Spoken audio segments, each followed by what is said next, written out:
Santis out on the wing, goes to get that pass. The play on through. Oscar Santis. Is the operations of the Jamaica men's national team on and off the pitch reminds you of Manchester United?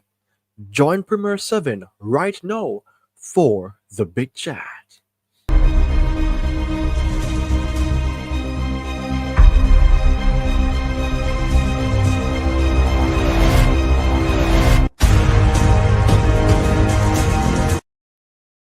Greetings and welcome to another episode on Premier 7. I am your host, Ryan Nelson, coming to you today with a video of great importance, but somewhat of being unique as it relates to the topic, is Jamaica football a mini Manchester United? The surprising similarities on and off the pitch. Now we can understand that Jamaica have lost their opening game against Guatemala in the CONCACAF Gold Cup, and it rose the eyebrows of many persons, not only the fans but also those who are not a part of the Jamaican fan base, but also those who represent the wonderful game. And today I believe that this video is not one that I think should stir up any form of controversies, but to show how similar our operations are to that of my club, Manchester United. And in that case, people, I just want to bring across what influenced my decision to do this video at this moment. So the poll question that was posted stated that the Jamaica men's national team operates on and off the pitch similar to a mini Manchester United. Do you agree?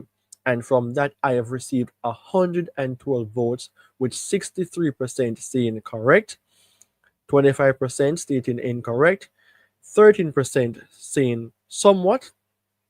From that, you can understand then most or majority of the votes swings in favor of correct.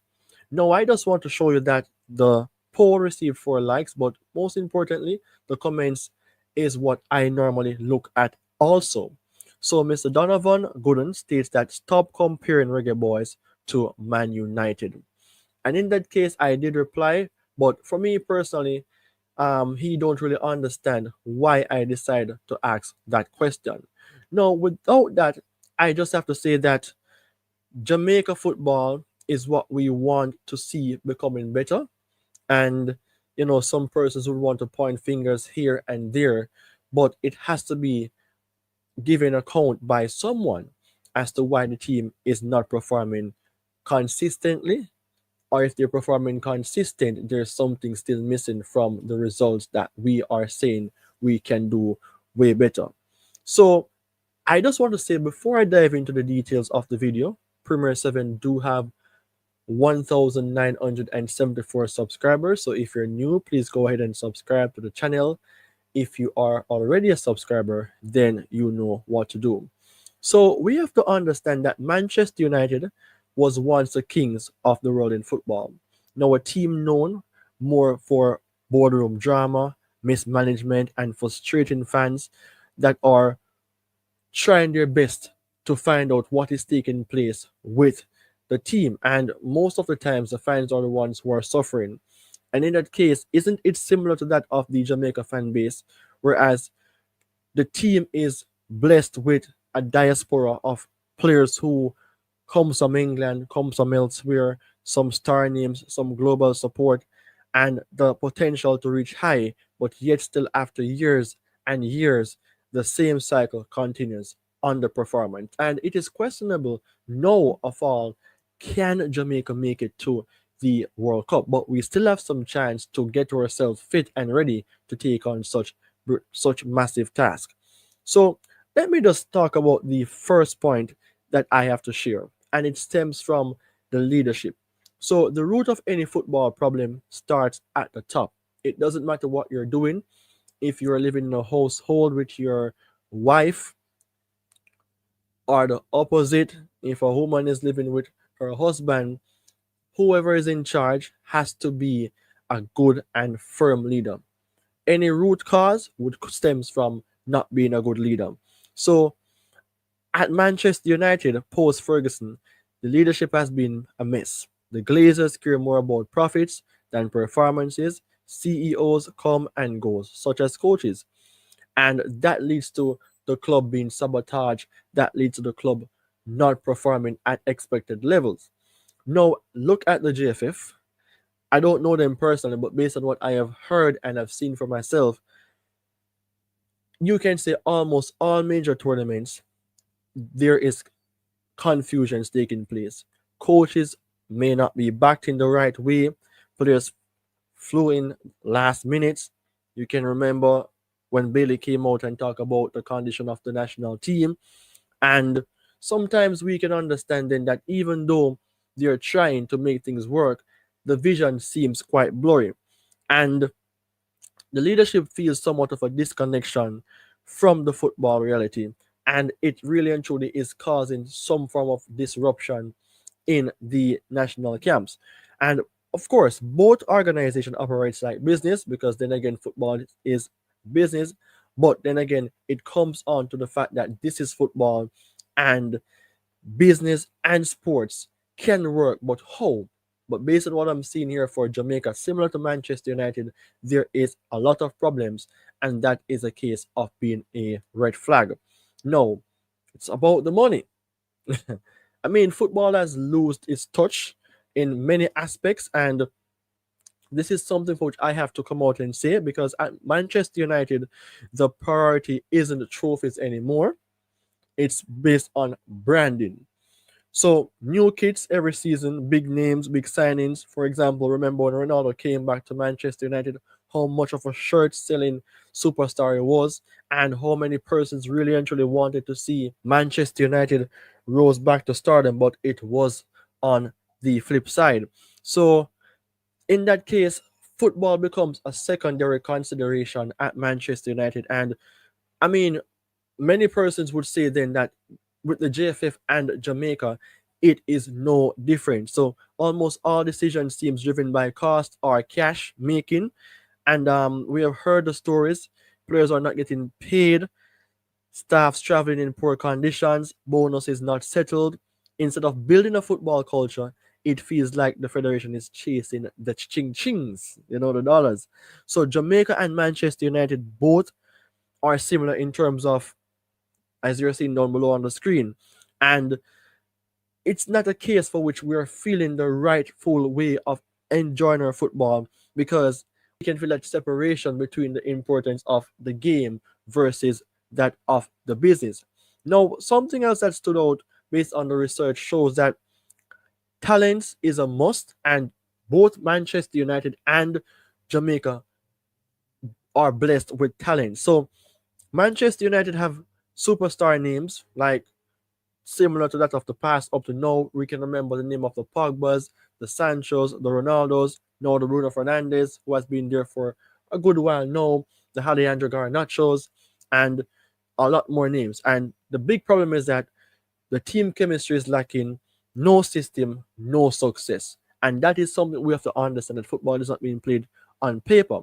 And in Jamaica case, it is just somewhat similar, and we can see the guilt in many games. So we have Leon Bailey, we have Demarai Gray, we have Ethan Pinnock, Bobby Reed, and of course, Antonia, and the list goes on. And persons will be saying then that the coach seems as if he's all about the big names, the names that are popular, the Michael Antonias, the Demarai Grays, the Pinnock, and sometimes not all names listed here are at fault for anything, but sometimes they do not fit well into the system that the coach may want to establish.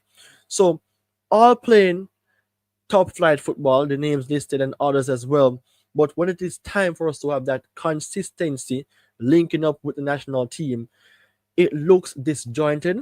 I mean, there are times when we look like we're going to go to point A, but we've found a way to row back the boat and we move from point B back to point C, going back to point D. So one step forward, two step back. And in that case, no rhythm, no structure, no result. And I think the coach is trying to establish something, but I mean, something is still lacking in the national camp, which gives us this idea that World Cup dream may be something that can be hindered. So it's the same story, world-class individual talents with no clear tactical identity. And years after years, both Manchester United and Jamaica are going through generations that are just slipping through the cracks, and this has to stop. Now, the other point here is that constant rebuilds. So, how many times have we heard this is a new era at Manchester United? Under Moyes, under Van Gaal, Mourinho, Ole, and even Ten Hag, similar now to that of Ruben Amorim. And some managers' promises somewhat come to fruition, whereas they have won some trophies, especially that of Mourinho. But the glory days, that energy, that feelings of what Manchester United was, has been missing, lacking the energy, lacking the obvious truth for years. And for Jamaica, it follows the same script. So new coaches come in with new staffs and overseas recruits, the hype came, and then again, the boom, the backroom issues, the internal problems, players withdrawing, tactical confusion. So building from different times, but yet still it surely and really never comes to that forefront that this is establishing in becoming something. The 98 team, I was watching a video a few hours or before, the few hours to say, and these guys used to sleep in the same room, using the same bathroom. And we saw that these guys managed to win to the World Cup and do quite well. Not to the best that we wanted for them to be playing football, but when you look on the group that they were in, it was a blessing because we played against Croatia, Argentina, and Japan. No one would ever thought that would have even won a game. So it's better for us not to have a chance, but it is still lacking something, whereas the team isn't performing at that level of expectation. Maybe we're even overrating the players, but because of the names that we have and the potential that they do possesses, we want to see more from them. Now, this is one of the key things as it relates to the fans. Being a fan, it is always something to say then that why is it that we're suffering? Why is it that we're the ones who are receiving the end of the sticks? So more than likely, it really hurts to be a fan of Manchester United and Jamaica men's national team because we are very much passionate, loyal as fan base, and we are tired of empty promises. We are tired to believe, and when we believe, we end up being failures. So, I mean, in this case, people, Jamaica fan base stays up late at nights, like even myself, doing contents and other persons, and even if persons are not doing contents, they're trying to follow what is taking place with the national team and to see what will happen within the couple of days from now. But a lot of ups and downs, things are still not falling into place correctly. I mean, I'm not here to say then that it is JFA fault or this fault or that fault, but it has to start from the top. So Manchester United is somewhat similar. The fans bleeds red through decades of highs and lows, and yet the disappointment continues to prevail. And for Jamaica, it has been the same thing. So, I mean, we love the teams and we see the potential, but both of them are stuck in terms of not having that strong, supportive organization that can break the cracks the rightful way and to let the team progress or the teams progress to where they should. So, in that case, people, here's my thoughts. Jamaica and Manchester United is somewhat similar. And I have listed the 5 reasons as to why that makes me to say that. So one of them is terms of leadership problem, which reels out into mismanagement. More so it's all about the money. So money over football, talents wasted, endless rebuilds, and frustrated fans like myself. So people, this is a topic. Is Jamaica football a mini Manchester United? The surprising similarities on and off the pitch.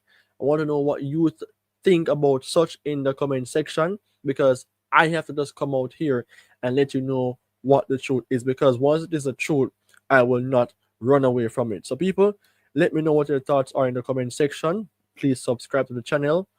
My aim is to reach to 2,000 subscribers before the end of this month, and I believe that you guys will support. So people, take care, goodbye, until we meet again.